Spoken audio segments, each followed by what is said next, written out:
Kaibigan, may nagsabi, show me your calendar and I'll show you what matters most. Naniniwala ka ba dito, kaibigan? Totoo yun, hindi ba? Kahit sabihin natin na mahalaga sa atin ng isang bagay, ay makikita pa rin sa schedule natin kung talagang priority natin ang bagay na sinasabi nating mahalaga sa atin. Kasi kung ano laging pumupuno ng schedule natin, doon makikita kung ano talaga ang mas mahalaga sa atin. Halimbawa, kung halos lahat ng oras natin napupunta sa trabaho ang malaking priority natin. Kung lagi tayong may oras sa social media pero wala ng oras kay Lord, ay may pinapakita yon tungkol sa puso natin.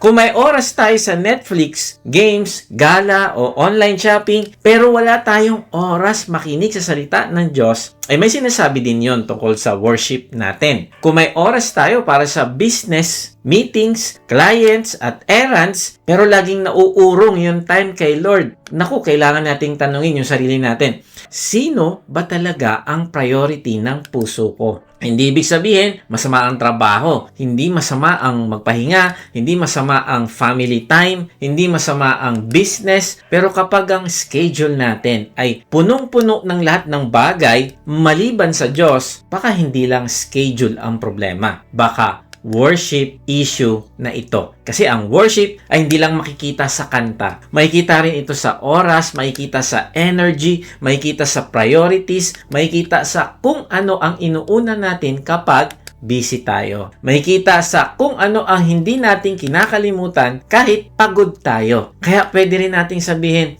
show me your priorities and I'll show you your worship. Kaya nga, mahalaga yung series na Undivided. Bakit? Kasi ang calling sa atin ng Diyos ay hindi kalahating puso, hindi kalahating pagsamba, hindi kalahating loyalty, hindi kalahating surrender, kundi isang buong puso, 100%. Kaya last week, pinag-usapan natin ang undivided love na hinihingi sa atin ng Diyos. At ngayon naman, ang pag-uusapan natin ay undivided worship.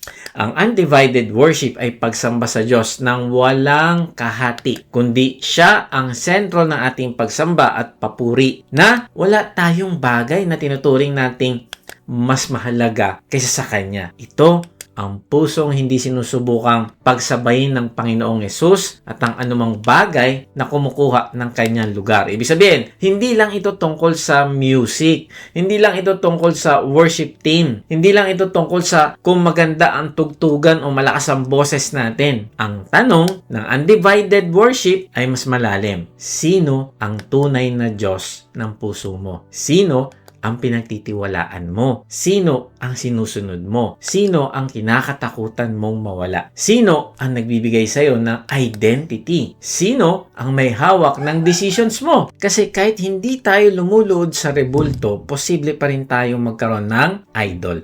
Kapag ang pera ang nagbibigay sa atin ng security, higit sa Diyos, nagiging idol yun na sinasamba natin. Kapag ang approval ng tao ang nagdidikta ng choices natin, higit sa salita ng Diyos, nagiging idol yon na sinasamba natin. Kapag ang relationship ang nagiging source ng worth natin, kaysa sa Panginoong Hesus, nagiging idol yon na sinasamba natin.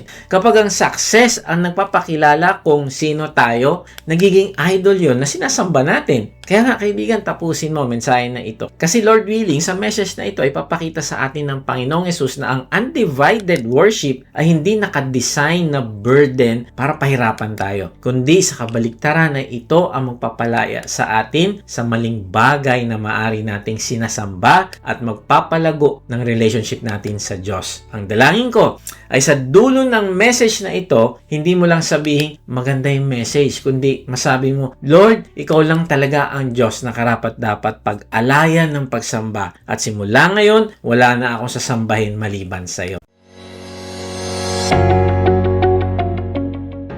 Magandang araw mga kawotji. Praise God at nagkita-kita na naman tayo. May good news ako. Every Sunday 6 p.m. na po ang ating bagong upload simula ngayon sa halip na Monday. Ginawa natin ito dahil napakaraming online mission groups na nagmi-meet ng Sunday at Monday morning ang gumagamit ng videos natin para sa kanilang discussion. So, para mas maaga ninyong magamit, Sunday na tayo. Sa mga bago pa lang dito, ako po si Kuya Mike. Ang calling ko ay i-share ang salita ng Diyos sa paraang simple lang at madaling maintindihan. At kung hindi ka pa member ng isang online mission group, makinig ka kapatid. Kung gusto mong gumawa ng difference sa buhay ng iba, kung mahal mo ang Panginoon at gusto mong maging bahagi ng kanyang gawain na hanapin ang mga nawawala at gawin silang alagad, now is the time to join our mission group. Dito tutulungan ka naming makilala ang Panginoon ng mas malalim o intimately. I-equip ka namin sa paglilingkod sa Kanya sa pamamagitan ng pagbabahagi ng salita at pagdidisciple. Kung ito ang tinitibok ng puso mo, na sumunod sa panawagan ng Diyos sa atin, mag-type ka lang ng join sa comment section o kaya naman ay i-message nyo kami. So, paano ba natin ipapakita sa Diyos ang ating undivided worship? Una, stop wavering between two masters. Pangalawa, let God reveal who truly rules. Pangatlo, return your heart fully to the Lord. So, pag-usapan muna natin una. Stop wavering between two masters. O itigil natin na sabahin ng Diyos at ang anumang bagay na umaagaw sa lugar niya sa puso natin. Noong araw, ang Israel ay nasa panahon ng matinding spiritual compromise. Bakit? Kasi ang hari nila ay si Ahab at ang asawa niyang si Jezebel ay masugid na sumusuporta sa pag-worship sa Diyos-Diyosan na si Baal. Dahil dito, ang bayan ng Israel ay unti-unting nahila palayo sa tunay na Diyos. Now, ito yung problema. Hindi naman nila tuluyang kinalimutan si Lord. Pero, sinubukan nilang pagsabayin si Yahweh at si Baal. Si Baal ay sinasamba ng mga tao noon bilang Diyos ng ulan, Diyos ng bagyo, Diyos ng ani, Diyos ng fertility at prosperity. Kaya kapag kailangan nila ng ulan, kailangan nila magkaroon ng anak, kailangan nila magkaroon ng pagkain, kabuhayan o security, kanino sila tatakbo? Tatakbo sila kay Baal. Kakapit sila kay Baal. Pero masakit dito, sila ay bayan ng Diyos. Kilala nila si Yahweh. Alam nila ang kwento ng pagliligtas ng Diyos sa kanila mula sa Ehipto. Alam nila kung paano sila tinulungan ng Diyos para sakupin ng lupain na pinangako sa kanila. So, ang problema nila ay hindi dahil kulang sila sa information patungkol sa Diyos, kundi ang problema nila ay hati kasi yung puso. Gusto nila ang Diyos para lang sa mga religious activities. Pero gusto rin nila si Baal para sa kanilang practical needs. Ang nasa isip nila, hindi sapat si Lord. Hindi niya kayang ibigay ang mga pangailangan namin. Kaya tuloy, maring kinikilala lang nila ang Diyos kasi dahil naging tradisyon na lang. Ipinanak na sila sa ganoong setup na may mga religious activity silang gagawin para kay Yahweh. Pero ang puso nila at pagtitiwala ay wala naman talaga sa Diyos. Gusto nila si Yahweh bilang part ng kanilang history, pero pagdating sa source ng pangailangan nila ay kay Baal sila lalapit. Kaya ang ginawa ni Propeta Elias, tinipon sila sa Mount Carmel at itong sinabi niya sa kanila doon sa buong bayan. 1 Kings 18:21, lumapit si Elias at sinabi sa taong bayan, hanggang kailan pa kayo mag-aalinlangan? Kung si Yahweh ang tunay na Diyos, siya ang sundin ninyo. At kung si Baal naman, kay Baal kayo maglingkod. Hindi umimik ang bayan. Kaibigan, pansinin mo, hindi sinabi ni Elias, naniniwala ba kayo na may Diyos? No, alam naman nila na may Diyos. Kaya lang namamangka sila sa dalawang ilog. Yung isa, tunay na Diyos. At yung pangalawa, Diyos-Diyosan. Kaya ang tanong ni Elias, hanggang kailan kayo mag-aalinlangan? Bagamat alam nila kung paano iniligtas ng Diyos ang kanilang mga ninuno mula sa Ehipto. Alam nila ang covenant ng Diyos. Alam nila na si Yahweh ang Diyos ng Israel, pero ang puso nila nahahati. Gusto nila si Yahweh, pero gusto rin nila si Baal. Parang noong araw, naalala ko, nung bagong Christian pa lang ako, gusto ko si Lord. Talagang passionate ako. Pero gusto ko din ng relasyon ko na hindi naman nakakalugod sa Diyos. Hawak ko si Lord sa kanang kamay, pero hawak ko sa kaliwa yung aking karelasyon. Ayokong bumitaw kay Lord, pero ayaw ko din namang bitawan yung aking relasyon na nagiging Diyos-Diyosan ko na. Pero by God's grace, pinaunawa sa akin ni Lord na kung nananampalataya ako talaga sa Kanya, na siya lamang ang Diyos, siya ay mabuti, siya ay may plano sa akin na maganda para sa ikabubuti ko, ay kailangan ko magtiwala sa Kanya at siya ang piliin ko na maging Diyos at hindi yung isang bagay na parang nagiging Diyos-Diyosan ko na. Yun yung maling relasyon ko. At by God's God's grace, tinulungan niya akong bumitaw sa relasyon na yon at tinulungan niya ako na gawin ko siyang nag-iisang Diyos ng buhay ko. At totoo naman talaga kasi naranasan ko na mabuti ang plano ng Diyos. At pag siya ang pinili ng isang tao, siya ay mapapabuti at mararanasan niya ang makabuluhang buhay na binibigay niya. Na-realize ko, ang mga Israelita, ang problema nila ay hindi lang ignorance. Ang problema nila ay divided worship. Hindi nga nila tinanggal si Yahweh, pero dinagdagan naman nila ng isa pang Diyos-Diyosan na si Baal. Now, ito ang mas delikado, kaibigan. Yung namamangka ka sa dalawang ilog. Kasi hindi ito nahahalata. Hindi ito obvious. Kasi kung pipiliin mo ang Diyos-Diyosan sa buhay at si Lord itatakwil mo ng tuluyan, naku, halatang halata yun. Obvious na makikita yan sa buhay mo. Bakit kaya si kapatid hindi na nakakadalo sa gawain? Bakit sa mission group o discipleship group hindi na siya active? Obvious, halatang halata, kaya mahihiya ka. Ayaw mong sabihin nilang makamundo ka. Pero alam mo, mas mabuti pa din ito kasi may kapatiran na magre-reach out sa'yo at mananalangin. Pero ang delikado ay ito. Nagwo-worship ka pa din pag Sunday. Present ka pa din. Nakikita ka pa din ng mga kapatiran. Pag discipleship group, nandun ka. Present ka. Nagsiserve ka pa din sa church. Kaya lang, hindi nila nakikita. Pag Monday to Saturday, meron ka palang ibang Diyos-Diyosan. Meron ka palang double life. Meron kang pangalawa o pangatlong master sa buhay mo. Now, feeling mo ay okay ka kasi na-maintain mo yung Christian image mo. Pero sa totoo lang, ang layo mo na pala sa Diyos. Bagamat, hindi natin sinasabing, ayaw ko na kay Lord. Hindi natin sinasabing, hindi na ako naniniwala sa Kanya. Kundi pinaparamdam mo sa mga nakakakita sa'yo na nandito pa rin ako, kumakanta pa rin ako, nakikinig pa rin ako.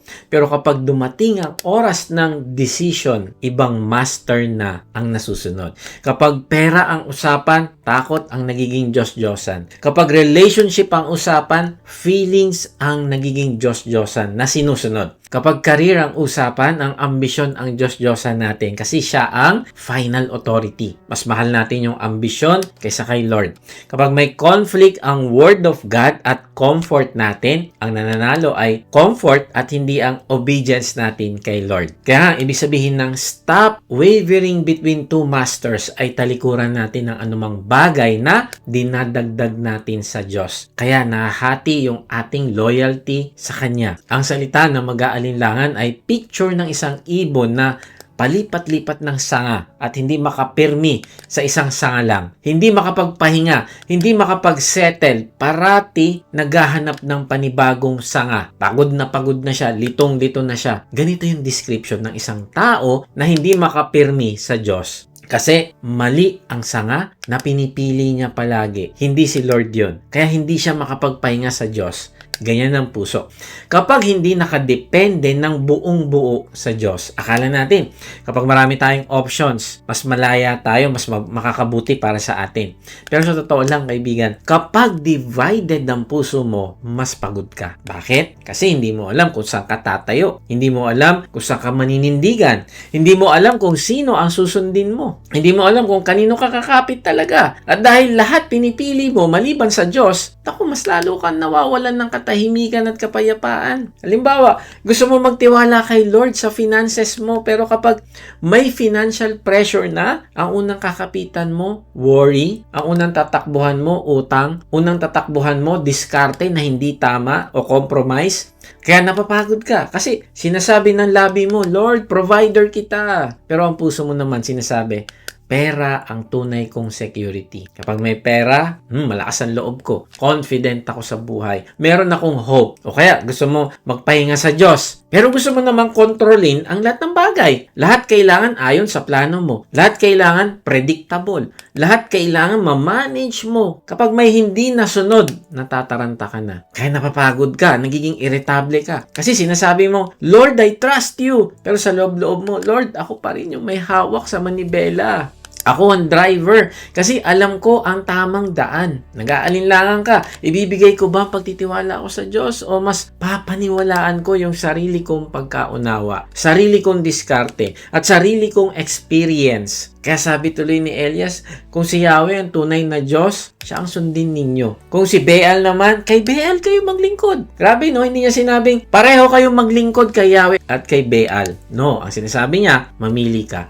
Kung kay Baal ka, kay Baal ka. Kung sa Diyos ka. Ang hindi pwede ay pagsabayin mo yung dalawa. Kaya pagdating sa worship, kaibigan, ang tanong ay hindi sino ang gusto mong idagdag sa buhay mo, kundi ang tanong ay sino ba talaga ang susundin mo bilang Diyos. Si Agustin, hindi agad naging Christian. May panahon na na-convince na siya na may katotohanan yung Christian faith. Naririnig niya yung preaching, nakikita niya yung testimony ng mga believers. Alam niya may tama sa sinasabi ng Diyos, pero may bahagi ng buhay niya na ayaw pa niyang bitawan. Ang struggle niya ay parang ganito, Lord, make me pure but not yet. Ang ibig sabihin, gusto niya si Lord, pero gusto rin niya yung lumang pleasures na ginagawa niya. Na-realize ko, minsan ganito din tayo, Lord, baguhin mo ako. Pero, wag mo na itong nakagawian ko na. Kasi dito ako masaya. Lord, gamitin mo ako, pero wag mo akong dalhin sa lugar na ayoko. Wag mo ako gamitin sa mga may hirap na sitwasyon. Mahihain ako at hindi ko pa kaya. Lord, I surrender. Pero wag mo na itong ambisyon ko kasi pangarap ko to talaga eh. Kaibigan, hindi ko alam kung anong dinadagdag mo sa Diyos bilang master ng iyong buhay. Pero bumalik ka sa Diyos. At bitawan mo anumang bagay na nagiging Diyos-Diyosan mo. Hindi masama yung ambisyon, hindi masamang mangarap, hindi masamang magtrabaho ng may buong kasipagan. Okay lang yan. Pero ang tanong, kapag ba yan ay nagkaroon ng conflict, ay pipiliin mo ba ang Diyos? Mas pipiliin mo ba siya? Bakit kailangan mong bitawan yung mga Diyos-Diyosan mo? Kasi yan ang sisira sa'yo.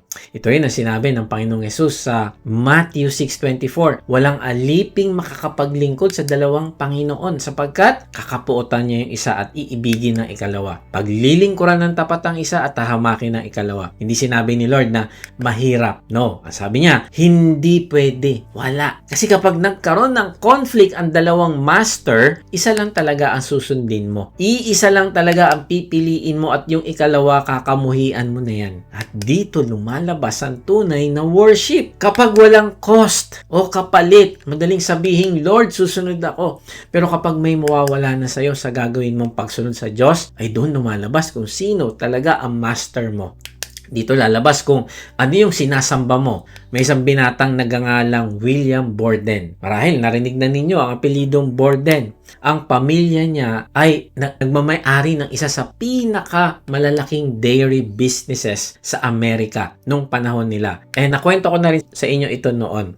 Ibig sabihin, isinilang si William sa sobrang yaman na pamilya. Hindi niya kailangan magtrabaho para mabuhay. Hindi niya kailangan mangarap na yumaman dahil mayroon na siya ng lahat. Sigurado yung mana niya, sigurado yung komportableng buhay niya. Sa mata ng mundo, nasa kanya na yung lahat ng hinahangad ng tao. Pero habang lumalalim yung relasyon niya sa Panginoong Hesus, unti-unti niyang naunawaan na may mas mahalaga kaysa sa kayamanan. Hindi sapat na kilalang niya ang Diyos, kundi gusto niyang sundin ang Diyos. Nakita niya, yun na mas mahalaga. Alam niya na tinatawag siya ng Panginoon na maging missionary. Isipin mo yon. Kung ikaw nasa kalagayan niya, anong pipiliin mo na master? Ang master na milyong-milyong dolyar na mana o isang buhay na puno ng uncertainty sa mission field kasi susunod ka sa tunay na master, ang Panginoong Hesus. Sino pipiliin mo? Maraming tao nagsabi sa kanya na sinasayang niya ang buhay niya. Bakit mo iiwan ng lahat ng mayroon ka? Bakit ka pupunta sa lugar na mahirap? Bakit mo ipagpapalit ang comfort sa sacrifice? Pero alam ni William kung sino ang master ng buhay niya. Bago siya umalis, may sinulat siya sa likod ng kanyang Bible. Nilagay niya doon, no reserves. Parang sinasabi niya, Lord, wala akong ititira para sa sarili ko. Lahat ay sa'yo. Habang nagpapatuloy siya sa paghahanda para sa mission field, mas lalo pang tumitibay yung desisyon niya. Kaya muli siya nagsulat sa kanyang Bible. Sabi niya, no retreats. Ibig sabihin, hindi na ako babalik. Hindi na ako uurong. Kapag tinawag mo ako, susunod ako, Lord. Kaya lang, hindi na siya nakarating sa mission field. Habang papunta siya sa lugar ng kanyang paglilingkuran, tinamaan siya ng spinal meningitis sa Egypt. Ilang linggo lang ang lumipas, namatay siya sa edad na 25 sa mata ng marami. Parang sayang. Napakabata, napakayaman, napakaraming opportunity. Sayang ang buhay niya. Pero pagkatapos ng kanyang kamatayan, binuksan nila yung kanyang Bible at doon nila nakita ang huling sinulat niya. Nilagay niya, no regrets. Grabe, no? Ano sabi niya? Yung tatlo? No reserves, no retreats, no regrets. Kaibigan, yan ang puso ng isang tao, iisa lang ang master. Hindi niya sinabi, Lord, susunod ako basta komportable ako ha. Hindi niya sinabi, Lord, susunod ako basta walang mawawala sa akin. Hindi niya sinabi, Lord, susunod ako kapag convenient. No, ang sinabi ng buong buhay niya ay, Lord, ikaw ang Panginoon, kahit may kapalit, ikaw pa rin ang pipiliin ko. Kaibigan, stop wavering between two masters. So, paano ba natin ipapakita sa Diyos yung ating undivided worship? Una, stop wavering between two masters. Pangalawa, let God reveal who truly rules. Kung sa unang point, tinawag tayo ng Diyos na tumigil sa pag-aalinlangan sa pagitan ng dalawang masters. Ngayon naman, sa pangalawang point, ipapakita sa atin kung bakit hindi dapat divided ang worship natin. Kasi hindi lahat ng sinasamba ay totoong Diyos. Hindi lahat ng pinagtitiwalaan natin ay magkakaroon ng bunga na mabuti para sa atin. Hindi lahat ng inaasahan natin ay kayang magligtas. Kaya nga, hayaan natin na ipakita ng Diyos sa buhay natin kung sino ang dapat maghari. Hayaan natin siyang kumilos at i-reveal niya yung kanyang sarili sa atin. Paano? Sa pamamagitan ng pagtitiwala sa Kanya at pagsunod, lalo na sa mga bagay na lampas sa ating kakayahan. Hahayaan natin siyang kumilos at masunod dun sa mga bagay na ang tingin natin imposibleng mangyari. At dahil nga, nag-aalanganin ng mga tao na ibigay ng buo ang kanilang loyalty sa Diyos, ay nais ni Elias na patunayan sa kanila na iisa lang talaga ang totoong Diyos. At kung pipili man sila ng sasambahin, ay ang Panginoon ang dapat nilang piliin. Kaya sinabi niya na pareho silang maghanda ng handog, yung mga propeta ni Baal at saka siya. Maglalagay sila ng tig-isang toro sa altar. Isa para kay Baal, isa para kay Yahweh. Pero, hindi nila yun pwedeng sindihan ng apoy. Ang challenge ay tatawagin ng mga propeta ni Baal ang kanilang Diyosan. At tatawagin naman ni Elias si Yahweh. So, ang Diyos na sasagot sa pamamagitan ng apoy mula sa langit ang siyang mapapatunayang tunay na Diyos. Yun yung plano. At doon malalaman ng buong Israel kung sino talaga ang dapat nilang sambahin. Tuloy natin, sabi ni Elias sa kanila, 1 Kings 18:24, pagkatapos tawagin ninyo ang inyong Diyos at tatawagin ko naman si Yahweh. Ang Diyos na tumugon sa pamamagitan ng apoy ang siyang tunay na Diyos. At sumagot ang bayan, sang-ayon kami. Then, verse 26, kinuha nga nila ang isa sa mga toro at inihanda mula umaga hanggang tanghali. Tinawagan nila si Baal. Baal, pakinggan mo kami, sigaw nila. Samantalang pasayaw-sayaw sa paligid ng altar na itinayo nila. Ngunit walang sumasagot. Wow, anong sabi sa talata? Kung gaano sila katagal nanalangin kay Baal para magpadala ng apoy mula umaga hanggang tanghali. Ilang oras silang paulit-ulit na tumatawag. Kaibigan, tandaan mo ito. Ang haba ng panalangin ay walang kabuluhan kapag ang tinatawag mo ay hindi naman tunay na Diyos. Ang ibig sabihin, kailangan nating mag-ingat kasi hindi lahat ng spiritual activity ay tunay na worship. Hindi lahat ng makikita mo sa TV o sa YouTube o sa Facebook ay totoong worship. Kasi posibleng abala ang isang tao sa mga ritual pero malayo pa rin sa tunay na Diyos. Posibleng marami siyang ginagawa pero mali ang direksyon ng kanyang pananampalataya. Kaya tuloy, kahit anong prayer mo, walang sasagot. Sabi nila, Baal, pakinggan mo kami. Sigaw nila. Grabe yung desperation nila. Hindi lang sila tumawag kay Baal, kundi sinigawan pa nila. Siguro inisip nila, kailangan lakasan ng boses para pansinin tayo. Pero alam mo, ang tunay na problema ay hindi yung lakas o hina ng boses sa panalangin.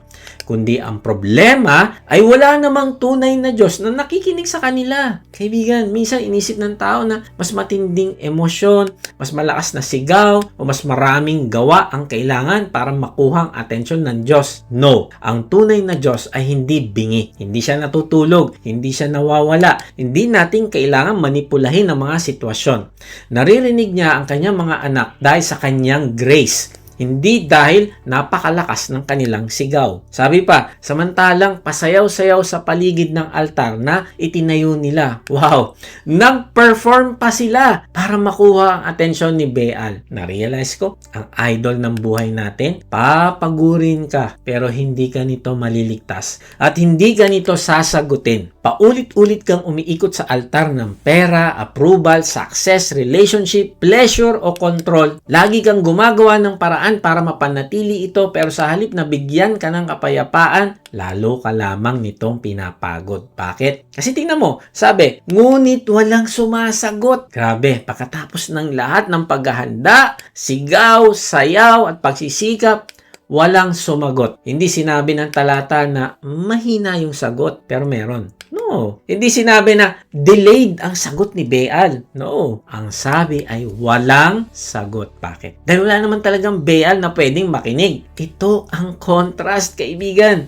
Ang Diyos-Diyosan ay kailangan sigawan, pero hindi pa rin sumasagot. Samantalang si Yahweh sa isang simpleng panalangin ni Elias ay magpapakita ng kanyang kapangyarihan. Mga kapatid, pansinin mo, sincere ang mga propeta ni Baal. Persistent sila, passionate sila, naglaan sila ng oras, nagbigay sila ng effort, pero hindi sapat ang sincerity. Kapag mali ang object ng faith mo, maaari kang sincere sa maling paniniwala, maaari kang passionate sa maling direksyon, maaari kang persistent sa bagay na hindi naman kayang magligtas. Kaya hindi lamang mahalaga kung gaano kalakas ang iyong pananampalataya. Mahalaga kung kanino nakalagay ang iyong pananampalataya. Na kanino ang object of faith mo. Kaya kaibigan, tandaan mo ito. Ang maliit na faith na nakalagay sa tunay na Diyos ay mas matatag kaysa napakalaking faith na nakalagay sa isang idol. Tuloy natin, verse 27. Nang katanghalian ay hinamak na sila ni Elias. Sabi niya, lakasan pa ninyo. Isa siyang Diyos, di ba? Baka nagbubulay-bulay pa siya. O kaya ay nasa palikuran. O baka naman may pinuntahan lang. O baka natutulog kahit kailangan gisingin. Lalo nga nilang inilakas ang kanilang sigaw. Hiniwaan pa nila ang kanilang mga sarili sa pamamagitan ng kutsilyo at punyal tulad ng kanilang kaugalian hanggang sa maging duguan sila. Patuloy silang nagsigawan at nagungulan hanggang inabot sila ng hapon, ngunit wala pa rin tinig o anumang sagot. May kita natin ang matinding pagsisikap ng mga propeta ni Baal. Sumigaw sila, sumayaw, nagpakahirap, sinaktan pa yung kanilang sarili. Mula umaga hanggang hapon, patuloy silang umaasa na sasagot yung kanilang Diyos-Diyosan. Pero sa kabila ng lahat ng kanilang effort, malinaw ang sinabi ng kasulatan. Walang tinig, walang sumagot, walang pumansin. Ganyan din ang nangyayari ngayon. Maaring hindi na Baal ang tawag sa mga Diyos-Diyosan natin. Pero marami pa rin tayong kinakapitan na para bang sila yung magbibigay ng security, magbibigay ng identity, peace, magbibigay ng salvation sa atin. Kaibigan, maaaring pagod ka na dahil matagal mo nang hinihingan ng sagot ang isang bagay na hindi naman kayang sumagot. Maaaring pinipilit mong kunin sa pera, sa success, tao, o control ng isang bagay na ang Diyos lamang ang makakapagbigay. Ang idol ay laging mangangako pero hindi kayang tumupad. Lagi itong manghihingi pero hindi kayang magligtas. Pero ang tunay na Diyos ay buhay, nakakarinig, may kapangyarihang sumagot ayon sa kanyang kalooban. Now, gumawa din si Elias ng altar para sa Panginoon. Tapos ito'y ginawa niya. Verse 32 to 35, ang mga bato'y ginawa niyang altar para kay Yahweh. Pinaligiran niya yon ng isang kanal na maaring maglaman ng 2 baldeng tubig. Isinalansan niya ang mga kahoy, kinatay ang toro at ipinatong sa kahoy. Pagkatapos sinabi niya, kumuha kayo ng 4 na bangang tubig at ibuhos sa handog at sa kahoy. Ganun nga ang ginawa nila. Buhusan pa ninyo, sabi ni Elias, at binuhusan nila isa pang buhos. Utos uli ni Elias, 3 beses nga nilang binuhusan ang handog hanggang sa umagos ang tubig sa paligid ng altar at umapaw sa kanal. Ayon sa talata, ay 3 beses nilang binuhusan ang handog hanggang mabasa ang toro, ang kahoy, ang mga bato at pati yung kanal sa paligid ay napuno ng tubig. Bakit? Kasi nais ni Elias na alisin ang anumang posibilidad na isipin ng mga tao na may daya, may nakatagong apoy o gawa-gawa lamang ito ng tao. At kapag nasunog ang basang handog, magiging malinaw na hindi yun dahil sa kakayahan ni Elias. Tanging Diyos lamang ang makakagawa nito. Tandaan mo ito, kaibigan. Minsan, hinahayaan ng Diyos na maging imposible ang sitwasyon upang maging malinaw na siya lamang ang makakagawa. Hindi kailangan ng Diyos yung madaling sirkumstansya para ipakita yung kanyang kapangyarihan. Yung inaakala natin na imposible, yun ang specialty ng Diyos. Doon siya magre-reveal kung sino siya at kung ano yung kaya niyang gawin sa buhay mo. Kaya nga, let God reveal who truly rules. Ang ibig sabihin sa mga bagay na imposible ay mas lalo kang magtiwala sa Diyos na sumunod kasi siya ang hari. Siya ang naghahari sa buong mundo, sa buong universe. At dito natin mapapatunayan na ang tunay na pananampalataya ay hindi nakadepende sa kakayahan ng tao. Si Elias ay naghanda at sumunod. Pero alam niyang hindi siya ang magpapababa ng apoy. Ang kanyang tungkulin ay sumunod. At ang resulta ay nasa Diyos. Kaibigan, may mga pagkakataon din sa buhay natin na parang binubuhusan na ng tubig ang sitwasyon. Parang imposible nang maayos ang pamilya. Parang wala nang paraan para mabayaran ng problema sa pera. Parang hindi na magbabago ang isang tao. Parang huli na para makabangon. Parang wala nang pag-asa ang ministry, business, relationship o sariling buhay natin. At minsan, inisip natin, Lord, paano pa ito maayos? Parang lalo pang nagiging complicated. Pero kaibigan, maaaring yung mahirap na sitwasyon na yan ay ang nais ng Diyos na matutunan mo kung paano ka magtitiwala sa Kanya. Na kapag nagtiwala ka ay ipaparanas niya sa iyo ang Kanyang kapangyarihan. Alalahanin mo ito, kaibigan. Kapag ginawa niya ang di nating kayang gawin, wala tayong may pagmamalaki. Hindi natin masasabi na dahil magaling tayong dumiskarte. No. Ang masasabi lamang natin ay ginawa ito ng Diyos. At dahil dito, hindi kailangan mag-perform ni Elias. Hindi niya kailangan sumigaw para mag-miracle ang Diyos at para dinggin siya nito. Tingnan mo, ginawa niya. 1 Kings 18:36-38. Nang ikatlo na ng hapon na siyang oras ng paghahandog, tumayo si Elias sa harap ng altar at nanalangin. Yahweh, Diyos ni na Abraham, Isaac at Jacob, patunayan po ninyo ngayon na talagang kayo ang Diyos ng Israel at ako ay inyong lingkod at ginawa ko ang lahat ng ito sapagkat ito ang inyong utos. Pakinggan po ninyo ako, Yahweh, upang malaman ng bayang ito na kayo lang ang Diyos at nais ninyo silang magbalik loob. Noon din, nagpababa ng apoy si Yahweh at tinupok ang handog, ang kahoy at ang mga bato at lupa sa paligid. Pati ang tubig sa kanal ay natuyo. Sabi ni Elias sa prayer, Yahweh, Diyos ni na Abraham, Isaac at Jacob. Ang ibig sabihin ay nagsimula si Elias sa pagkilala kung sino ang Diyos. Ipinapaalala nito na ang Diyos na tinatawag ni Elias ay hindi bagong Diyos, kundi siya ang Diyos ni na Abraham, Isaac, Jacob, na tapat, na matagal nang kumikilos noon pa man. Matagal nang tumutupad sa pangako at hindi nagbabago. Then sabi pa niya, patunayan po ninyo ngayon na talagang kayo ang Diyos ng Israel. Ang ganda ng prayer ni Elias. Hindi niya ipinanalangin na siya ang mapansin. Hindi niya sinabi, patunayan ninyong tama ako sa kanila. No. Kundi sa kabaligtaran, ang sentro ng panalangin niya ay ang karangalan ng Diyos. Ang gusto niya ay makita ng bayan na si Yahweh lamang ang tunay na Diyos. Ito ang puso ng tunay na faith. Hindi, Lord, gawin mo ito para magmukha akong magaling. Kundi, Lord, kumilos ka para makilala ka nila. Bakit? Kasi ina-acknowledge niya ito. Sabi niya, at ako ay inyong lingkod. Alam ni Elias yung kanyang lugar. Hindi siya ang Diyos. Hindi siya ang source ng kapangyarihan.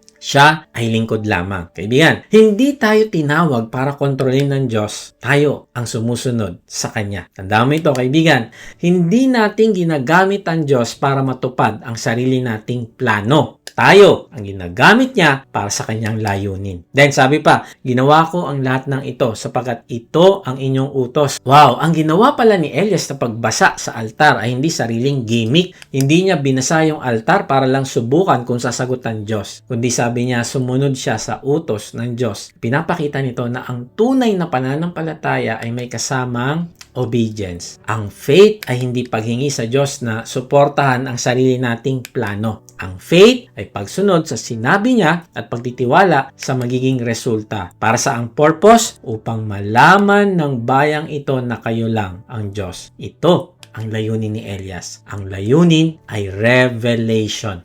Kailangan makita ng Israel kung sino ang tunay na naghahari. Kaya kaibigan, let God reveal who truly rules. Bakit? Anong kanyang layunin? At nais ninyo silang magbalik loob. Wow! Ganito tayo kamahal ng Diyos. Gumagawa siya ng divine intervention para ibalik ang puso natin sa Kanya. Ang ibig sabihin, ang revelation ng Diyos ay may redemptive purpose. Kapag ipinapakita ng Diyos kung sino siya, ang layunin ay hindi lamang para humanga ka sa Kanya, kundi para magbalik loob ka sa Kanya. Then, ang layunin ay hindi maging fan ka lang niya. Ang layunin ay hindi maging tagahanga ka lang niya, kundi ang layunin ay maging tagasunod ka niya. Then sabi pa, noon din nagpababa ng apoy si Yahweh. Wow! Instant ang sagot ng Panginoon. Ipinakita ng Diyos na siya ay buhay na Diyos. May kakayahang makinig, interesado na sumagot sa ating panalangin, at siya ay may kapangyarihang gumawa ng himala. Hindi dahil malakas ang boses ni Elias, hindi dahil mahaba ang panalangin niya, hindi dahil mahusay ang performance niya, kundi sumagot ang Diyos dahil siya ang tunay na Diyos. Si Baal hindi. So sino ang sasagot? Ang Diyos. Siya lang ang may kakayahang sumagot. At hindi lamang handog ang tinupok na apoy, pati yung kahoy, pati yung bato, lupa at tubig sa kanal na tuyo. Sobra-sobra ang sagot. Bakit? Para walang dahilan para sabihin na aksidente lang yun. Walang may dadahilan para sabihin gawa-gawa ng tao yan. No. Kundi marirealize ng mga tao na ang Diyos talaga ang kumilos sa pagkakataon na yon. Kaya nga, let God reveal who truly rules. Kapag naintindihan mo kung sino talaga ang Diyos at dapat maghari sa puso mo, ay ang tanong, paano ka naman magre-respond dito? Ito yung ating pangatlong point. Return your heart fully to the Lord. Ang ibig sabihin ay, babalik ka ng buong puso sa Diyos. Ang pagbabalik ng puso sa Diyos ay hindi one time lang. Ito ay araw-araw na pagpapasakop sa Kanya. Maring sabihin ng iba, nagrepent naman ako dati pa, iisa lang ang Diyos ko. Pero kaibigan, ang pinag-uusapan natin dito ay hindi lang rebulto o Diyos-Diyosan na nakikita ng mata. Pinag-uusapan din natin ang mga bagay na ginagawang Diyos ng puso. Kahit anong bagay na mas pinahahalagahan natin kaysa sa Diyos ay nagiging Diyos-Diyosan. Sabi sa Colossians 3:5, kaya't patayin na ninyo ang mga pagnanasang makamundo, ang pakikiapid, karumihan, mahalay na simboyo ng damdamin, masamang pagnanasa at ang kasakiman na isang uri ng pagsamba sa Diyos-Diyosan. Pansinin natin, sinabi ni Paul, hindi niya sinabi na bawasan lang, hindi niya sinabi na kontrolin lang, paminsan-minsan. Ang sabi niya, patayin na ninyo. Ibig sabihin, seryosohin natin ang pagharap sa kasalanan. Hindi dapat alagaan, hindi dapat pagbigyan o paglaruan ng mga bagay na umaagaw ng puso natin mula sa Diyos. Pwede itong pakikiapid. Ito ay anumang sexual relationship na labas sa disenyo ng Diyos sa isang mag-asawa. Kapag ang desire ng katawan ang mas nasusunod kaysa sa kalooban ng Diyos, nagiging Diyos-Diyosan na ito ng puso. Karumihan. Ano ibig sabihin ng karumihan? Ito ay anumang bagay na nagpaparumi sa isip, puso, salita at kilos. Halimbawa, panonood ng malaswang content, pakikinig sa usapang puno ng kalaswaan, o pag-iisip ng mga bagay na alam nating hindi kalugod-lugod sa Diyos. Kahit walang nakakakita, nakikita ng Diyos ang laman ng puso. Ano pa? Mahalay na simboyo ng damdamin. Ito'y matinding pagnanasa na hindi na nagpapasakop sa Diyos. Halimbawa, kapag ang isang tao ay punong-puno ng lust, fantasy o emotion na ayaw niyang isuko sa Panginoon, hindi na niya tinatanong kung ano ang kalooban ng Diyos. Ang sinusunod niya ay kung ano ang nararamdaman niya. Then ano pa? Masamang pagnanasa.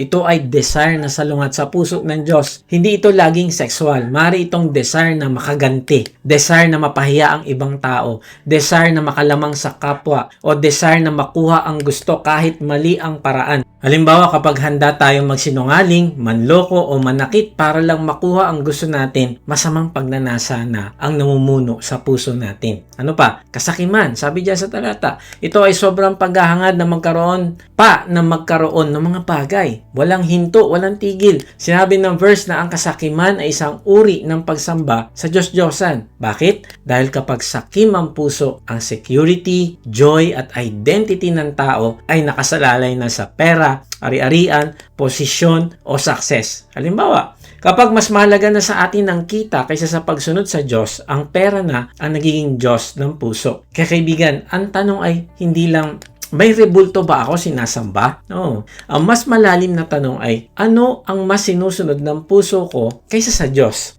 Ano ang desire na ayaw kong isuko? Ano ang bagay na pinagtatakpan ko? Ano ang kasalanan pinapaliwanag ko pa kahit alam kong hindi ito nakakalugod sa Panginoon? Ano ang bagay na kapag nawala sa akin ay parang mawawala na rin ng peace, joy at identity ko? Doon natin makikita kung sino talaga ang nasa trono ng puso natin. Kaibigan, tandaan mo ito. Ang tunay na pagbabalik sa Diyos ay hindi lang pag-amin ng kasalanan.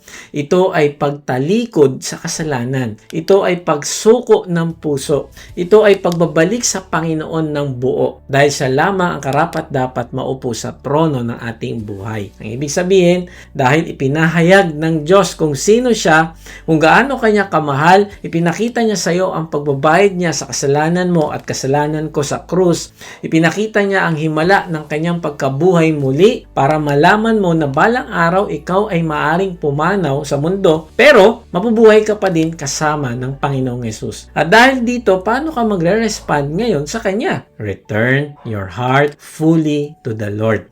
Ito ang tinatawag na worship. Tumutugon ka pabalik kung sino ang Diyos na nagpakilala sa iyo. Tingnan mo kung anong ginawa ng mga Israelita nung nakita nila na nagpababa ng apoy ang Diyos at tinupok ang altar na tinayo ni Elias. 1 Kings 18:39, na makita ng mga tao ang nangyari, nagpatira pa sila at sumigaw, si Yahweh ang Diyos, si Yahweh lang ang Diyos. Wow! Hindi lang nila na-realize na powerful ang miracle. Hindi lang nila sinabi na tama pala yung mga sinasabi ni Elias. Kundi ano sabi sa talata? Nagpatira pa sila. They fell before God. Nag-worship sila at pagkatapos nag-confess sila, si Yahweh ang Diyos, si Yahweh lang ang Diyos. Ito ang kaibahan ng na-realize mo lang at nag-surrender ka. Ito ang kaibahan na naniwala ka lang sa isip at bumalik ka sa Diyos. Ito ang kaibahan na nag-agree ka intellectually pero hindi ka nagpasakop sa Diyos na may action. Minsan, kapag narinig natin ang message, sinasabi natin, tama naman. Kapag may pagsaway sa salitaan ng Diyos, sinasabi natin, oo nga, amen. Kapag may tinamaan sa puso natin, sinasabi natin, applicable nga ito. Pero ang tanong, anong gagawin mo sa mga sinang-ayunan mo? Susuko ba ako? Nakakalungkot kasi maraming tao ang umabot hanggang agreement pero hindi tumutuloy sa surrender. Maraming tao nagsasabing tama ang Bible pero kapag kailangan ng sumunod, aatras. Maraming nagsasabing, Lord, I believe. Pero kapag hiningi na ng Diyos ang relationship, money, pride, bitterness, secret sin, ambition o control, biglang sinasabi ng puso, Lord, wag muna. Di ko pa po kaya mawala ito eh. Pero sa Mount Carmel, nang makita nila ang apoy, ay nag-respond sila ng repentance, worship, confession, at pagbabalik ng puso. Kuya Mike, ibig ba sabihin, kapag nagpatira pa sila at nag-confess, automatic na tunay na repentance na yon? Magandang tanong yon. Ang response nila ay tama. Ang confession nila ay tama. Pero alam din natin sa buong kwento ng Israel na ang isang emotional moment ay hindi laging katumbas yan ng lifelong commitment of faithfulness. May mga taong umiiyak kapag may consequence. May nagsisisi dahil nahuli. May lumalapit kay Lord dahil natatakot. May nagpe-pray dahil may crisis. May nagsasabing, Lord, babalik na ako habang mabigat yung problema. Pero kapag nawala na ang pressure o problema, naku, bumabalik na sa dati. Kaya dapat nating tanungin yung puso natin, ang pagsisisi ko ba ay dahil nahuli ako o dahil nakita ko nasaktan ko ang Diyos? Ang pagbabalik ko ba kay Lord ay dahil gusto ko lang maayos ang problema o dahil siya talaga ang Diyos ko? Ang prayer ko ba ay, Lord, alisin mo lang ang consequence o Lord, ibalik mo ang puso ko sa iyo? Sabi ni Tim Keller, true repentance begins where whitewashing and blame shifting end.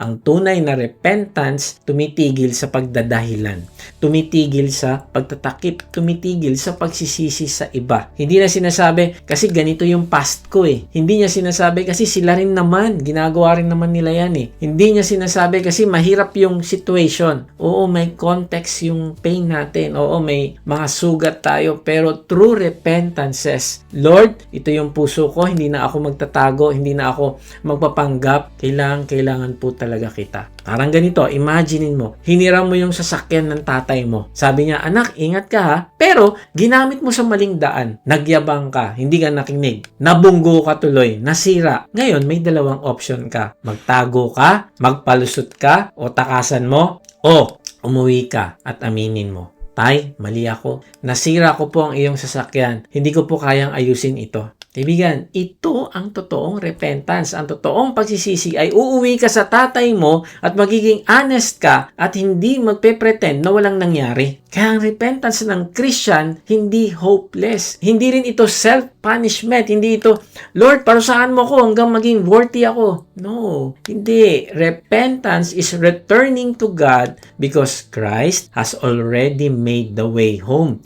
Gumawa na ng paraan ng Panginoong Hesus para makabalik ka sa Diyos. Uuwi ka na lang. May mga tao kasi inisip na, hindi ako makakabalik kay Lord, ang layo ko na. Ang tagal ko nang divided. Ang dami kong alam pero hindi ko sinunod. Nahiya na ako kay Lord. Baka hindi na niya ako tanggapin. Pero hindi ganun ang gospel. Hindi nakalock ang pintuan ng Diyos, kaibigan.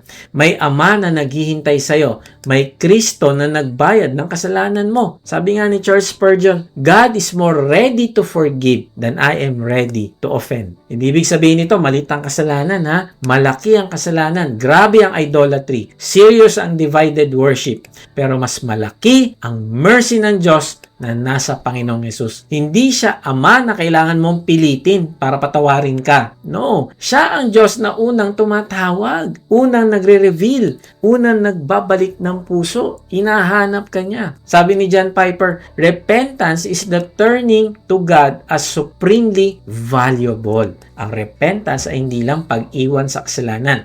Ang repentance ay pagbalik sa Diyos dahil nakita mong siya ang mas mahalaga kaysa sa anong bagay. Hindi lang, ayoko na sa idol ko dahil nasaktan ako. Hindi. Kundi sasabihin mo, Lord, ikaw pala ang tunay na treasure. Ikaw ang tunay na buhay. Ikaw ang tunay na Diyos. Hahanapin kita at kikilalanin simula ngayon. Parang yung prodigal son sa Luke 15, umalis ang anak, kinuha niya ang mana, gusto niya ang regalo ng tatay pero ayaw niya sa tatay niya. Ginamit niya ang blessings para lumayo. At sa dulo, naubos ang pera, nagutom siya, napahiya, pero nung bumalik siya, ang tatay niya ang tumakbo papunta sa kanya. Hindi siya ang tumakbo papunta sa tatay. Hindi siya sinalubong ng bato, sinalubong siya ng yakap. Hindi siya sinermonan, kundi binigyan siya ng robe, binigyan siya ng ring, sandals, at isang party o handaan. Kaya kapag bumalik tayo sa Diyos, inaamin natin ang kasalanan, inaamin natin ang damage, inaamin natin ang idol, pero hindi tayo bumabalik na desperado, kundi bumabalik tayo sa Ama ng may kagalakan sa pamamagitan ng Panginoong Hesus. Kasi nakakatiyak tayo na tatanggapin niya tayo, patatawarin. Kapag narinig natin ang pangalang Jeffrey Dahmer, parang nakakatakot kung kilala mo siya. Sa mata ng tao kasi ay hindi siya ordinaryong makasalanan lang, kung hindi isa siya sa pinakakilalang serial killer sa Amerika. Mula 1978 hanggang 1991, pinatay niya ang 17 tao. At kung gagawa tayo ng listahan ng mga taong sa tingin natin hindi na kayang abutin ng Diyos, naku, malamang kasama si Jeffrey Dahmer sa listahang iyon. Baka nasa pinakamataas pa siya. Ngunit dito natin makikita kung gaano kalawak ang biyaya o grace ng Diyos. Noong 1994, habang nakakulong si Dahmer sa Columbia Correctional Institution sa Wisconsin, may isang prison minister na nagsimulang bumisita sa kanya. Ang pangalan niya ay Roy Ratcliffe. Hindi siya sikat na preacher, isa lamang siyang tahimik na lingkod ng Diyos na naniniwala na totoo ang kapangyarihan ng gospel.